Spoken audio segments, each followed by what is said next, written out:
In this section, we're mainly talking about factoring trinomials, but in general, I want to start out by talking about factoring a polynomial. Factoring a polynomial is breaking that polynomial into its most basic parts. Showing this as an example numerically, 42 can be broken into 2 times 3 times 7, which are prime factors, and it's the most basic factoring, the most basic parts of 42 from multiplication. Factoring is also the reverse of multiplication, so that 42 can not only be broken into 2 times 3 times 7, but 2 times 3 times 7 does equal 42. If we want to break down a polynomial into its most basic parts, the first thing we need to do, or should do, is check to see if a monomial can be factored out of that polynomial. For example, 4x squared plus 8x plus 12. Each of these terms can be divided by 4. So if I divide each of them by 4, and keeping the 4 on the outside of my set of parentheses, I will get x squared plus 2x plus 3 as the other factor. So this is the factored form of this polynomial. It's broken down into its most basic parts, as long as this doesn't factor any further, which it won't, and in my first examples, my trinomial won't be factorable anymore. Another example.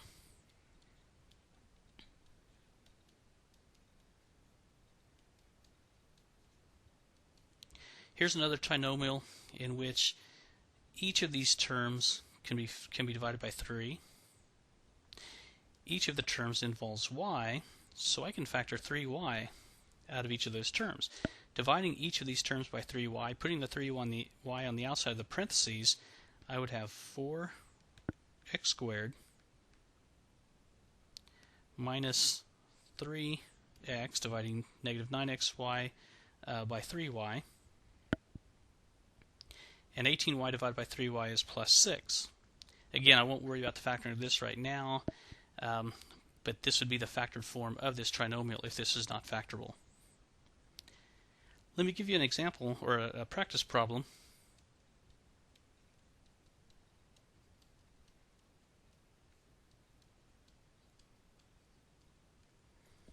Pause the video, factor out a monomial, that's all the farther I want you to take this, and then come back to check your answer.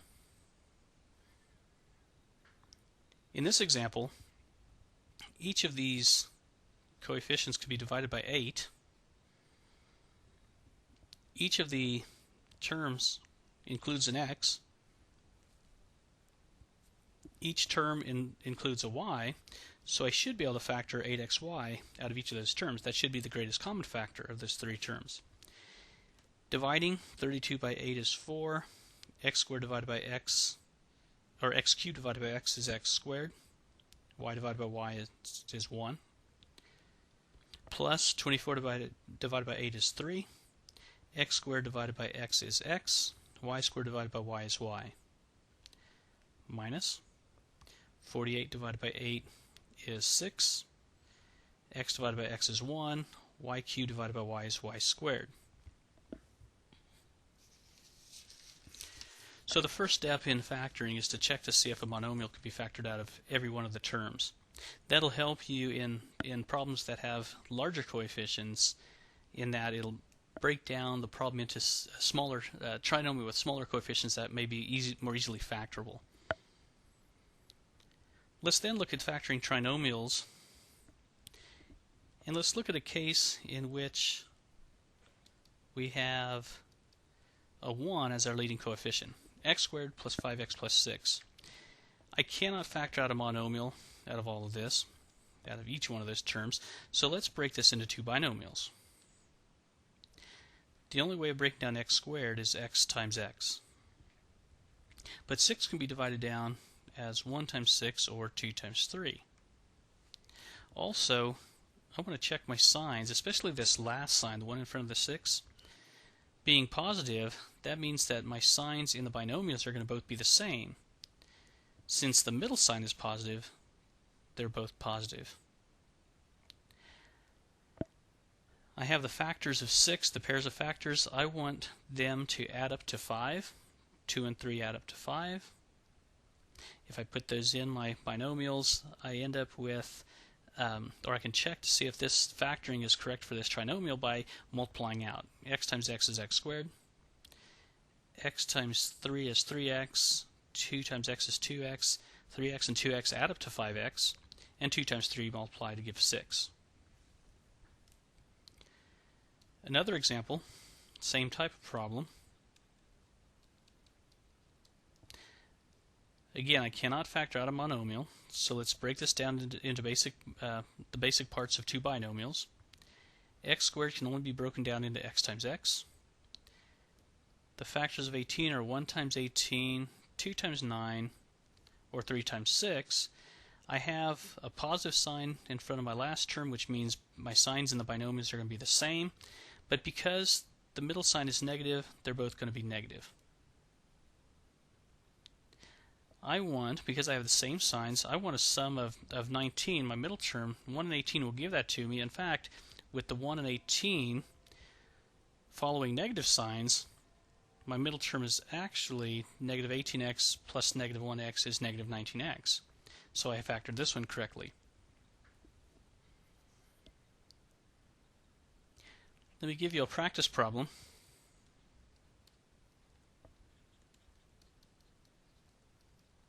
Pause the video, factor, and then come back to check your answer. In this problem, we cannot factor out a monomial, so let's try to break this into two binomials. There's only one way of factoring down x squared, and that is x times x. My last sign is positive, which says these signs are the same. Because the middle sign is positive, they're both positive. The factors of 14 are 1 times 14 and 2 times 7. I have the same signs. I want a sum of 9. 2 and 7 give me a sum of 9.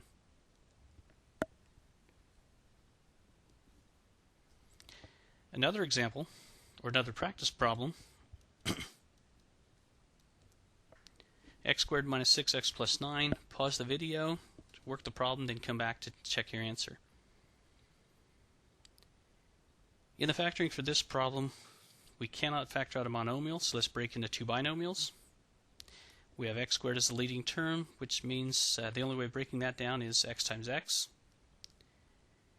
Our last sign is positive, which says that these signs are both the same. Because the middle sign is negative, they're both going to be negative. The factors of 9 are 1 times 9 or 3 times 3. I want to have a sum of 6, or because they're both negative, a sum of negative 6. 3 and 3 will give me that. X times x is x squared. X times negative 3 is negative 3x. Negative 3 times x is negative 3x. They add up to negative 6x, and 3 times 3, negative 3 times negative 3 is positive 9. So we factored it correctly.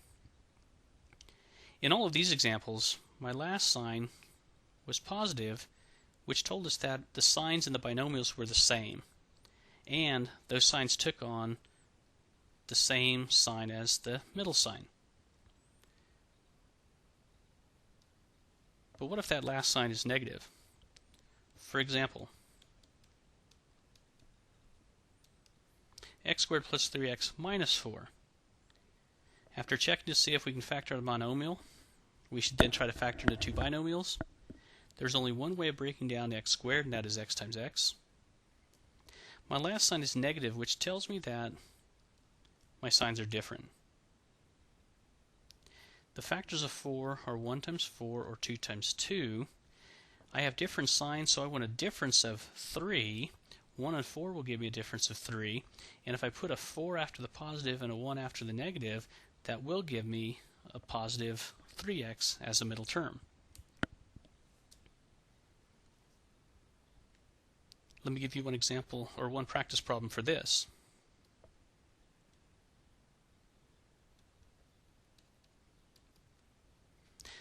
Pause the video, factor, and then come back to check your answer. First, we check to see if a monomial can be factored out of all three terms, which it can't. So let's try to factor this into two binomials. The only way of breaking x squared down is x times x. My last sign is negative, which says that these are opposite, plus and minus. the factors of 16, 1 times 16, 2 times 8, and 4 times 4, I have difference signs. I want a difference of negative 6. 2 and 8 will give me a difference of 6. If I put the 8 after the negative and the 2 after the positive, I have negative 8x plus 2x is negative 6x for the middle term. Factoring is a little bit more difficult when we don't have a leading coefficient of 1. In all of my examples so far, the leading term was x squared, 1x squared. But what if we have a leading coefficient that's not 1? Once again, check to see if we can factor out a monomial. We can't. So then let's try to factor into two binomials. For 2x squared, I can break that into x times 2x, and that's the only way of breaking that down. And 5 I can break into 1 times 5. My signs, because I have a negative sign at the end, means that I have opposite signs, plus and minus. I don't know right now where the plus goes and where the minus goes, so let me just put plus and minus in here. I want to plug in 1 and 5. This may take a little bit of trial and error. Let's say I try a 5 here and a 1 here. My middle term would come from a combination of negative x plus 10x, which would be 9x, and does not match up with the 3x in the middle. So let me turn around the 5 and the 1. My middle term comes from a combination of negative 5x plus 2x is negative 3x, but I want a positive 3x, which means that my signs must be backwards. So let's turn the signs around. Now for my middle term, I have 5x minus 2x is positive 3x. So I have factored this correctly. And they may be a little bit more difficult yet if we have more choices than we had in that last problem. Once again, checking for monomial to be factored out. We can't factor some value out of each one of these, so we can't factor out a monomial. Let's try to break it into two binomials. But one of the difficulties with this problem is that there are several ways of breaking down 8x squared and several ways of breaking down 9. So now it becomes somewhat a matter of trial and error, unless we have some keys that we can go by to maybe speed up the process. But let's go through this as trial and error. X times 8x. So I'm just trying the very first one. And let me try that with 1 and 9. My last sign is negative, which means that these signs are opposites, plus and minus. I'll put a plus in one of them and a minus in the other, but I don't really know that's where they go. My middle term comes from a combination of negative 9x plus 8x, which is negative x. That does not match up with 6x, so my 1 and 9 are not, at least not in the right order. Let's turn them around.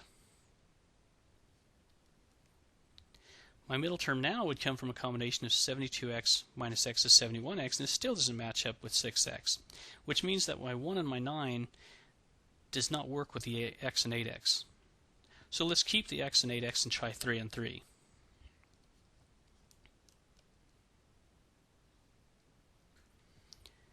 My middle term would come from a combination of negative 3x plus 24x is 21x, and that does not match up with 6x. I can turn around the 3 and 3, but I have exactly the same thing here. I tried x and 8x with 1 and 9 both ways, and 3 and 3, and it didn't work. None of those situations worked, which tell me that x and 8x is not correct.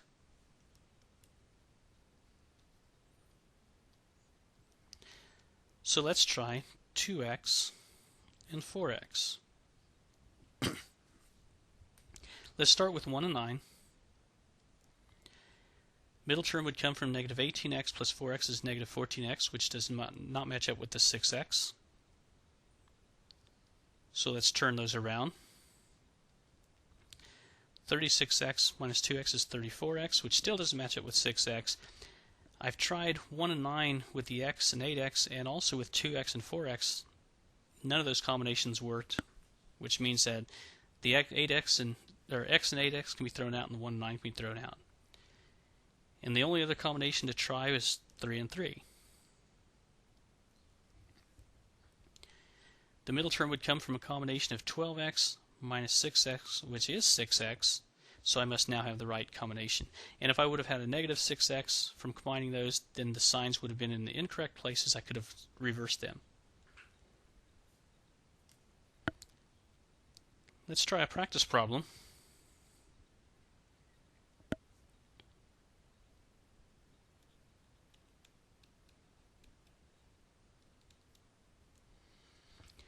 Pause the video, work the problem, and then come back to check your answer.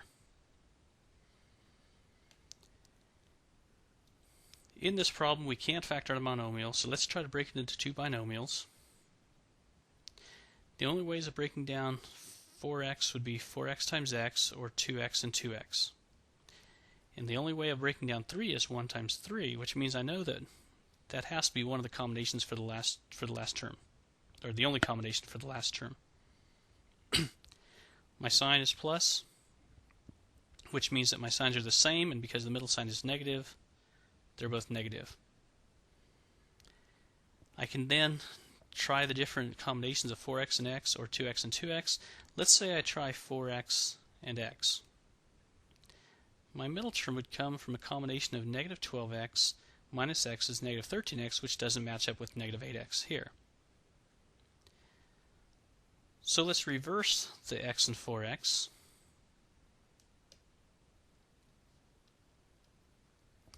My middle term would come from a combination of negative 3x minus 4x is negative 7x, which still doesn't match up with the negative 8x, which means that the x and 4x doesn't work.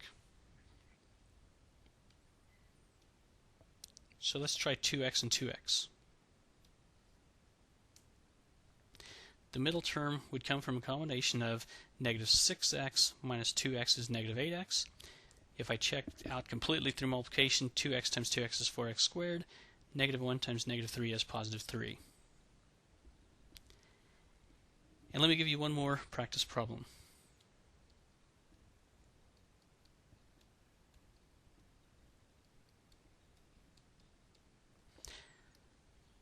A little bit more to this problem in that you might notice that we can factor out a monomial, so you might want to try that first.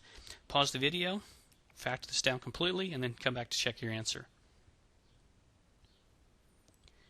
In this case, you may notice that 4 can be divided in all three of these terms, and x squared can be divided in each one of these three terms.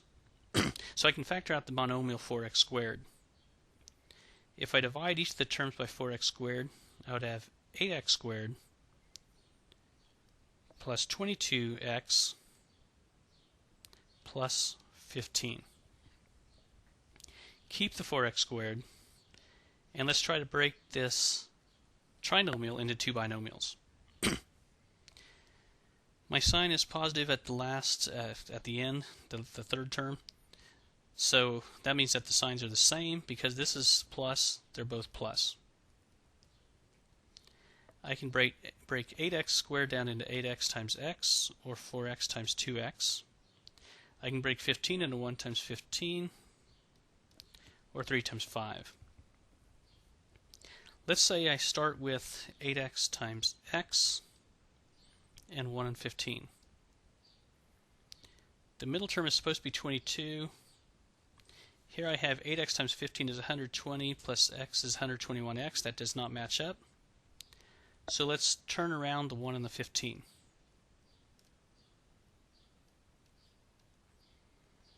I have 15x plus 8x is 23x. Still doesn't match up, but that at least tells me that 1 and 15 don't work with 8x and x. So let's try 3 and 5.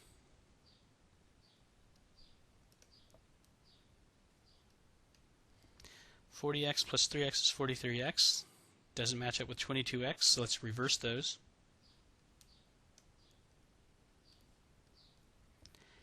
$24x plus 5x is 29x. That still doesn't match up.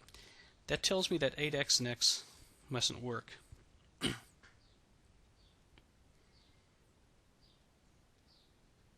So let's try 4x and 2x.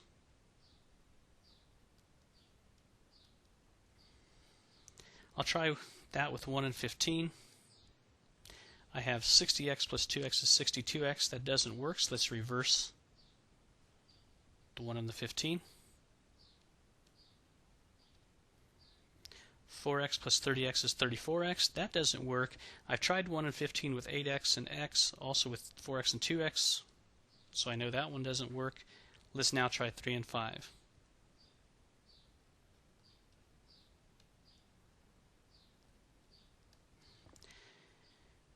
I have 20x plus 6x is 26x. That doesn't work. Let's reverse those.